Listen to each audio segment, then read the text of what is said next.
Yo guys, it's your boy Dylan alongside with my dad. Yo, And today we're going to be doing another weekly recap over the NFL over week 15. So why don't we get immediately started, starting off with the Rams and 49ers. 12-6, 8-6 now are the Rams, and that division is looking like a couple. A couple teams can still have a chance to win the division. You have the Rams who are now 8-6. You have the Seahawks who dropped to 8-6 on the season after their loss to Green Bay yesterday, on Sunday. But let's talk about the 49ers. I mean, they're really falling apart. They're struggling. Devondre Bell refusal to play there. Unacceptable. Kyle Shanahan, Campbell is no longer with the team. Right call on Shanahan's part of everything. And, it's a confusing season for such a good team. Unfortunately, the struggles, injuries really have played a role in San Francisco's part. But then it also shows they're still not out of this yet. I mean, they can realistically still put themselves in a chance. This week, they have to win from here on out. The Rams would have to lose. Seattle would have to lose from here on out. And the 49ers would really have to, play 100% error-free mistake football. But, again, you're just seeing some of the things that really have hurt them this year. Congrats to the Rams, and they're still in it. What do you think? And, the Rams, this is the first time this year that they are 2 games above 500. They're finally starting to connect. And, they got some of their good players out there on the field, like Cooper Kupp and Puka Nacua. And they Puka Nacua. And they're starting to win games. And even talking about, I'll actually talk about the other two teams later on, the Seahawks and the Cardinals. But the 49ers, they're starting to, and again, like you said, the injuries and then a player refusing to play, that's giving them some steps back. Because when you have those good guys on there, you're going to win games sometimes, or most of the times. But when you don't have those good guys there, that's going to be a dent in your season. So injuries really take a toll on a team a lot, and a lot of people don't realize that. And from going from the caliber they've played the last 2 seasons to now, it really is a frustration. It really does take a toll on them. So that's that. Let's go ahead and start into Sunday's games. We had the Cowboys and Panthers. Cowboys get the win. Panthers, unfortunately, this was one of those games that was more of a blowout or wider margin, I would say, when Diggs is injured, hits season-ending surgery today, and still, 6-8. I think they're out of it really at this point, but I think it's rebuilding towards next year, a work of art. If they can get back a healthy team, is this team different? Do you think Mike McCarthy is the right choice for them for next season? No. I don't think they're the right choice.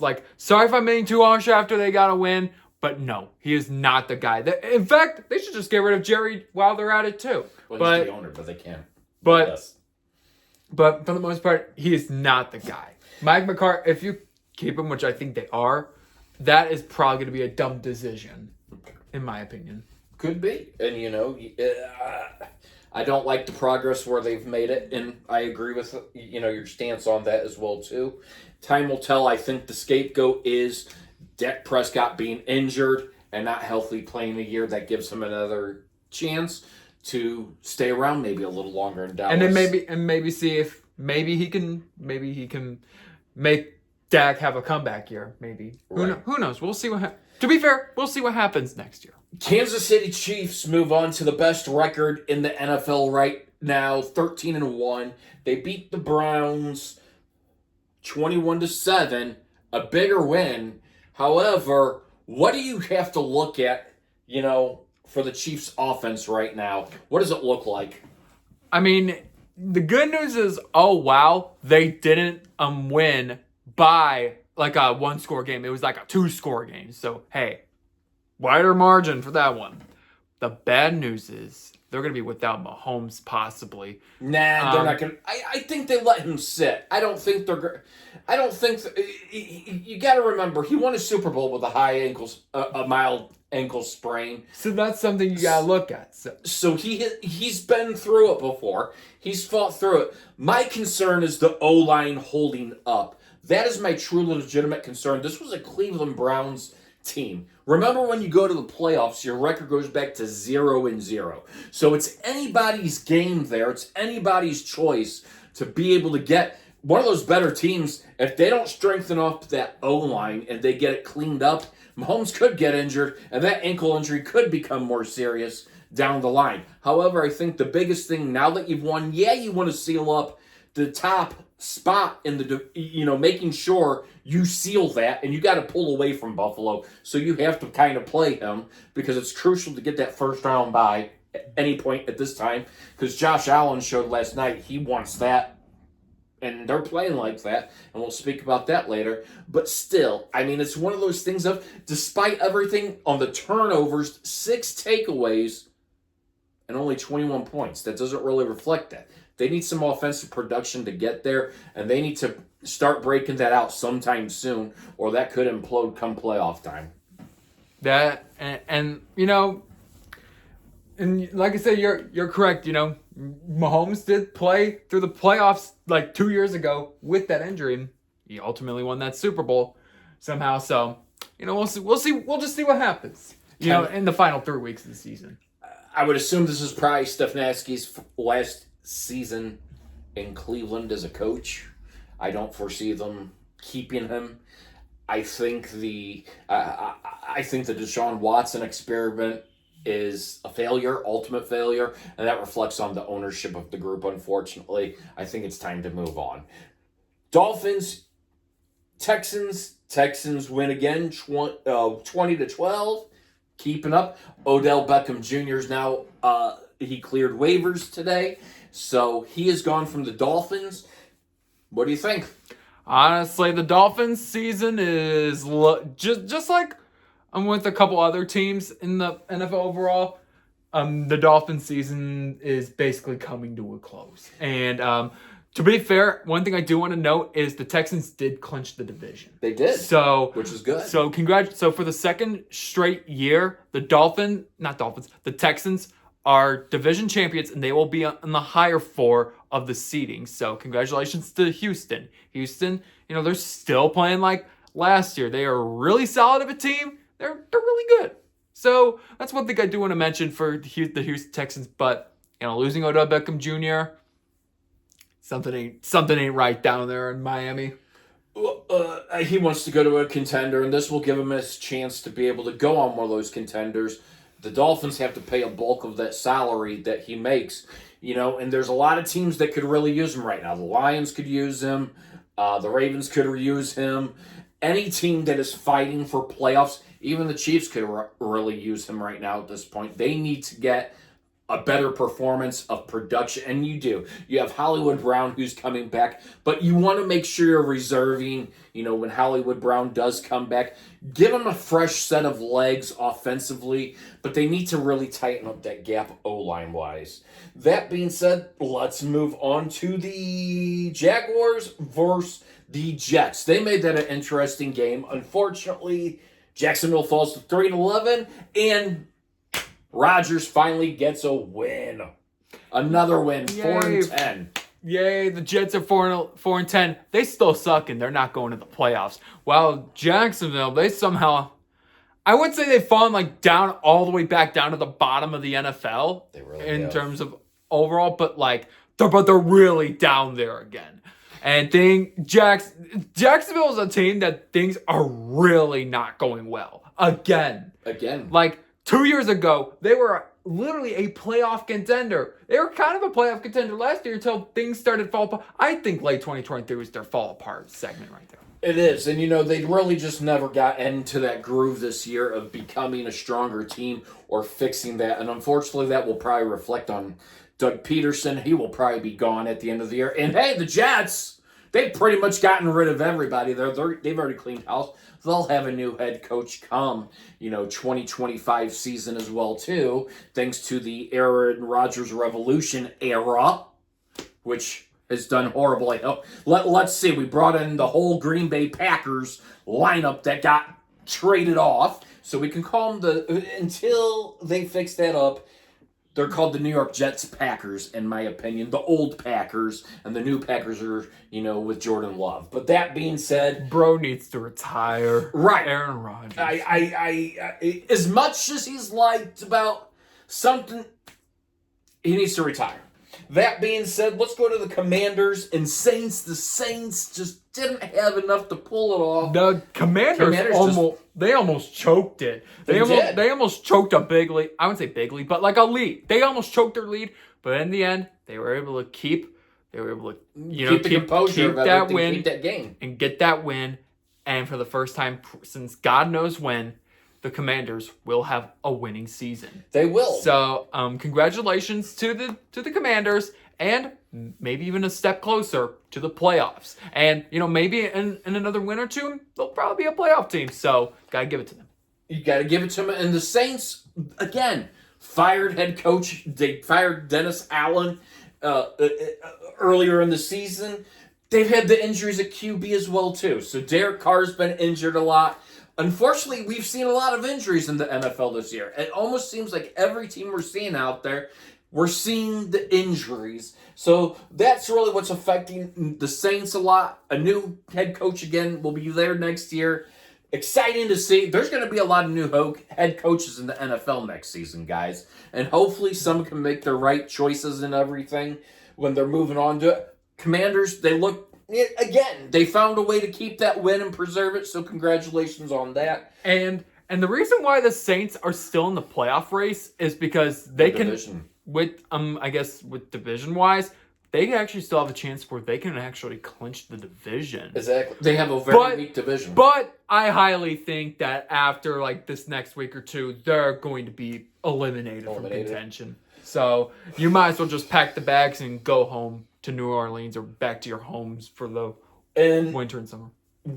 Next game, the Ravens versus the Giants. Congratulations to the Ravens. Lamar Jackson looking like what he does out there. And, despite that 9-5 record, this is a team that I still think, despite that record, is better than what they are. They've had a couple of breaks. They had a couple of hard breaks, such as the Kansas City Chiefs game. If it was that square inch closer, they would have won that game and everything. So sometimes the looks can be deceiving, but then the Giants are showing their true selves. They're 2-12. They'll probably have a new head coach next year, and Daniel Jones is on his way to some other team right now, and will he progress there? And we'll see how he kind of does and everything.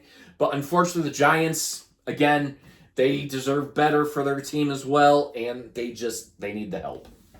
And, New York, the Giants, at this point, they're just one big failure at this point. They're 2-12. 2-12. For now, they're the worst team in the NFL. They are probably the biggest failure of the 2024-25 season. And, and same thing with another team that's going to be actually playing tonight on the AFC side. They are a complete joke right now. And, for the Ravens side, congratulations. At least it is another step closer for them to get a playoff. So that's really all I got to say. Then we have the Bengals and Titans. That was actually a pretty close game, 10 points apart. Tennessee actually played decent in this game. So, again, they're a rebuilding team. I expected Will Levis to do a little better this year than what he has. Unfortunately, so I am kind of a little concerned about the Titans right there. However, now you're seeing Joe Burrow. He's really... Honestly, they've put up a lot of points in their games, even the games they've lost. It's been those hard breaks as well that they've had as well, too. And unfortunately, when they started out the season 0-3, that really put a mood setter and a changer. And unfortunately, they were trying to dig themselves out of a hole. They're technically still in the race. In the race. So every game from here on out, they have to win, regardless if they want to even make it in. Because the only really team that's only still 8 wins, but they're in the wild card, would be the Chargers. Yep. So at this point, they're going to have to hope for the Chargers to suffer probably a big collapse if the Bengals to win out, if they want to even have a chance. Agreed. So that's something I do want to add on. The Cardinals win big over the Patriots, 30-17. Again, this is another team who some weeks they play great, in some weeks they don't. This was one of the weeks Kyler Murray put up.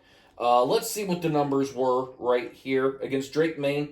He didn't have any touchdowns, but 224 yards. Drake Maye had 202 yards with 1 touchdown and an interception. Connor had 2 touchdowns, 16 rushing attempts. So this is a team that is still well alive, 7-7, fighting with the Seahawks and the Rams for that playoff spot or that the actual top seed of the division. They're still in it, and if they can continue playing the way that they are, I think they have a good chance. It should be interesting to see how that division does towards the time that we actually close everything out. Week 18 is said and done. And I think it's going to come down to a battle for that division. You know, between the Seahawks, Rams, and Cardinals. You know, I thought the Cardinals were going to do a little worse this year, but they're doing better than what I thought. They're better than they're better than the last 2 years. So if this is the way that sorry, I didn't mean to interrupt. Go ahead. I was done finishing. If they're shaping up the way that they're doing, this is probably going to be arguably, but Kyler Murray's best season that he's played with them. I mean, minus 2021. Yeah, when they actually did go to the playoffs. So this will be a good season for him. So it's very good for Kyler Murray. And hopefully now they're finally getting. I think Gannon is improving with this team. So kudos to him. Now let's go on to the Colts and Broncos. The Broncos are in the playoffs. They're on the wild card correct? They're in the wild card, but they have not clinched the playoffs yet. But one thing they did clinch was a winning season. First winning season since 2016. So you got to give it to the Broncos. They could have had it last year, but unfortunately they didn't get it. But this year, it is a winning season under Bo Nix. So you got to give it to them. I mean, to be fair, the Colts, they're technically still in the playoff hunt as well. But then again, just like with the Bengals, just like with the Dolphins, they're going to have to pray for a team to collapse. And hard. Like, the only really team that they're going to have to pray for to collapse would be basically the Chargers. So, let's see what happens in Week 16 or even 17. You know, I got to give credit to Sean Payton. I was expecting, honestly, to tell you the truth, out of the division this year, I was expecting the Broncos to be down at the bottom and the Raiders ahead of them. That being said, Bo Nix has done very well. I like what this team has done. I like what that AFC West has really done. You have the Chargers who are solid still. You know, they're 8-6 as well. You have Denver that's 9-5. You have the Chiefs up there. So you have 3 teams out of that division. And 2 of those coaches are really good. You know, you have Andy Reid. You have Jim Harbaugh. You have very good coaches, Sean Payton as well too. I am interested in seeing. I really thought Belichick would have been the guy to step foot as the Raiders head coach. Unfortunately, that is not the case. However, it's going to be very interesting to see who they will bring in. But I'm very excited to see if the Broncos can make it. Indianapolis, again, they have to hope for that team to collapse. Now, let's talk about last night's game on Sunday Night Football. Oh, I think we skipped a game, and that's the Bills. Maybe even a couple games. We have a whole bunch of games to talk we got about. the Bills and the Lions. Yeah, I'm just going in the order of CBS. Yeah. But anyway, as far as off of it, 48 points for Buffalo, 42 points for Detroit, 11-3 for Buffalo, 12-2. Some injury plagues for the Lions, which are kind of concerning. I'm more concerned on the 42 points that the Bills gave up and 48 points that the Lions gave up. I mean you were talking yesterday evening that can actually expose defenses because you know the Bills, they technically have they're supposed to have one of the strongest defenses in the NFL, yet they gave up 42 points. But the Bills' offense was just hot. Like it's basically another day at the office with a couple more a rushing TD or 2 and a couple more passing TDs by Josh Allen and them. And this can basically, yes, the Bills have an offense, but sometimes their defense can get exposed at times. And that was the game that the defense got exposed because they gave up 42 points. Same thing with the Lions. So, what we'll just have to see how that goes if we get into the playoffs. And here's the thing about it, and I like how you said that for me. I thank you for saying that for me because that helps me out a lot. I'll give Buffalo credit, guys, all day and night. Buffalo's doing great. They look like the best team out there. That offense looks hard to stop, and that's what's winning those games is the offense. 42 points against a Detroit Lions team is very concerning, and Detroit has a very good team as well, too. However, Detroit giving up 48 points shows that they still have those serious flaws in there as well, too. Now, if you told me today, if the season were to end, Buffalo is a strong link there. Somebody's going to review that tape and say, this is where we exposed their defense here, here, here, here. That was not a game you wanted to play. That it was not a game for Detroit you wanted to play. That was not a game for Buffalo you wanted to play. You can be as happy as a win, but your defense gave up 42 points and 48 points. That shows that your defense can easily be manipulated, and you have to put up excess of that to win. And do they have the capability to do it? They've shown it all season long that they do. However, sometimes that hurts you in the end. So that's one thing they're going to really want to start getting ready for, especially with the playoffs. And they are fighting for that top spot with the Chiefs. So that's really where that kind of sits going from there. Tampa Bay Buccaneers and the Chargers. Baker Mayfield cleaning house there. 8-6 on the season. 40-17. What do you think? You know, the Buccaneers, they're starting to gel at the right time. You know, I believe they're on like a 3-game winning streak. 3-4 game winning streak. But they're starting to gel at the right time. And actually, I just popped up now. It's a 4-game winning streak. But still, they're starting to gel at the right time. Their offense is getting together. They're starting to put up some points now. And with that, you know, they're still leading the division. As to the Chargers, well, unfortunately, back-to-back losses. That might hurt them in the coming future, but we'll just have to see how things go. And you know that it is interesting. You take out the bad games that Baker Mayfield played, and then it's kind of a back and forth situation. Same thing with the Chargers. I can't say.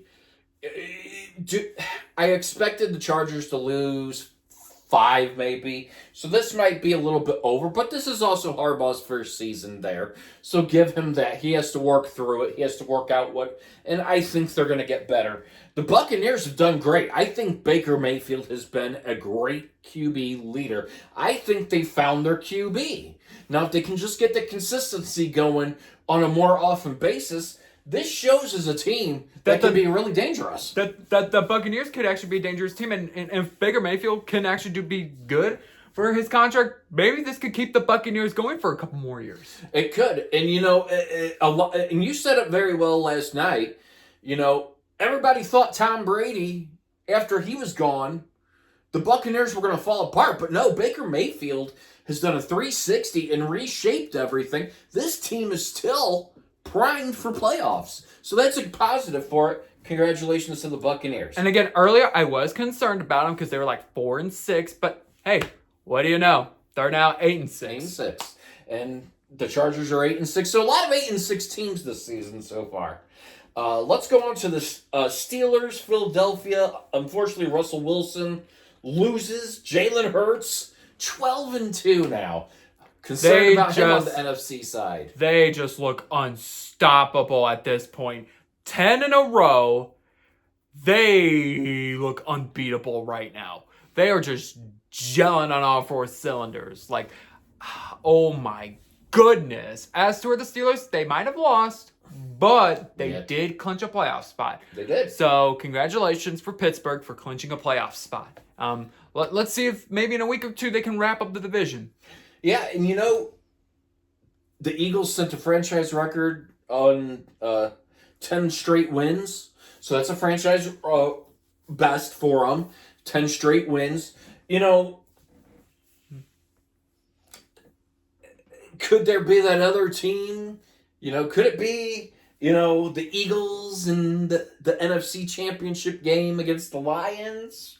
That's probably where I focus everything on. However, the Eagles are hot. The Lions, they gave up 42 48 points. I'd watch it. The Eagles are right on you. This is where they need to play mistake-free football from here on out. And the thing is, both of these two teams are fighting for the number 1 seed right now. It's virtually a deadlock between the Eagles and the Lions. It's getting good at that. It's great. The NFC really has that. And then you have the Steelers. I don't count it as a bad loss. It was a loss much needed for the Steelers. They're still primed to continue doing well. I like Mike Tomlin. I see this team really doing good. I can see them winning their division. I really do. I think they could. So keep up the good work, Pittsburgh, as well too. It was actually a good loss. You rebuild off of it, refocus, and go from there. This is the Sunday night game. My fault over here. I accidentally called the Bills-Lions game the Sunday night game. That was the Sunday afternoon game. Green Bay Packers and the Seattle Seahawks. Honestly, it was looking like a blowout at first, but the Seahawks started coming back. But the Packers decided to said nope, you're not coming back at all, and they were able to secure a win. And I think they even clinched a playoff spot too. So that is something to know. It is, and again. Some games, and that's where the division, where you have the Rams, the Cardinals, the Seahawks. Some games, each of these teams play well, and then the next game or two, they kind of go backwards, and that's the inconsistent part of football, of everything. Jordan Love, they're playing great out there. Matt LaFleur has done a great job, and he has a great team out there. He's got a very young team. This team is young. They are primed to make the playoffs. They're only going to get better from here. Could they be a deep threat and a spoiler to somebody in the division or in the NFC race? They can. Watch out, guys. They're hungry. They want it. LaFleur knows how to do it. They're getting it done. Congrats to Green Bay. Now, let's go on to tonight's picks. And with these games, since I technically do predictions on these, what are your picks for these two? Because if I said there was only one game, there's actually two games. There's two. So I want to see your picks. Starting possibly before this video gets uploaded, we have the Vikings, Bears. I don't expect anything productive out of the Bears, so I'm going to go with the Vikings on that. And by the way, the Bears are eliminated from playoff contention. I think again, this is another team fighting for that top seed in the NFC. 11-2. They need to get wins. A lot of people don't realize those really help out a lot, especially when you are fatigued. That can help you out, giving you that extra week, and sometimes it can hurt some teams. Some teams that mentally need to physically play that. The Vikings, I think they win this one, though. Then we go on to the Falcons and Raiders. And by the way, the Raiders are the other team that is like abysmal. They're rock bottom. I think he's processing life there for a second. They're playing in Vegas.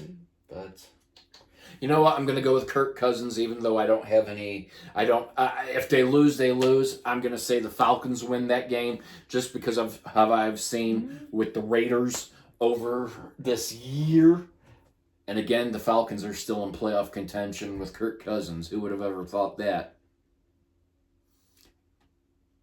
I mean, I don't know how this guy makes that much money to be where he's at. And I'm sorry if I feel that way about Kirk Cousins. I think he is overpaid for a quarterback. But I will give him the win tonight. So. All right, so that'll do it for today's video. If you guys want to see more content like this, then smash the subscribe button, smash the like button, comment if you want to see something else. But until then, we'll see you guys in the week 16 predictions. So hang tight. We'll see you guys later.